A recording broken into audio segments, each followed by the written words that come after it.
कोल्हापूरच्या ऐतिहासिक भूमीत राहुल गांधींच्या दौऱ्याचा उत्साह शिगेला पोहोचला.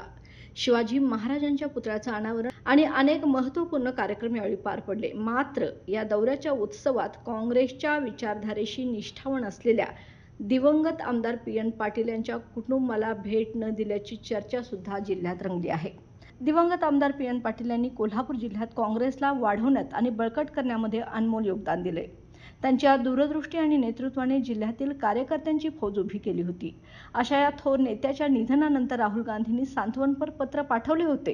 परंतु दौऱ्यादरम्यान त्यांच्या कुटुंबियांना भेट दिली असती तर ही भेट खऱ्या अर्थानं अविस्मरणीय ठरली असती, अशी चर्चा देखील सध्या जिल्ह्यात रंगली आहे. काँग्रेसची निष्ठावान विचारधारा जपणारे पी.एन. पाटील यांच्या योगदानाला कृतज्ञतेने सलाम करण्याची ही वेळ होती, असे मत अनेक लोकांनी व्यक्त केले. जिल्ह्यातील काँग्रेसचा विस्तार आणि बळकटीकरण करण्यात पाटील यांचा हातभार महत्त्वाचा ठरला होता.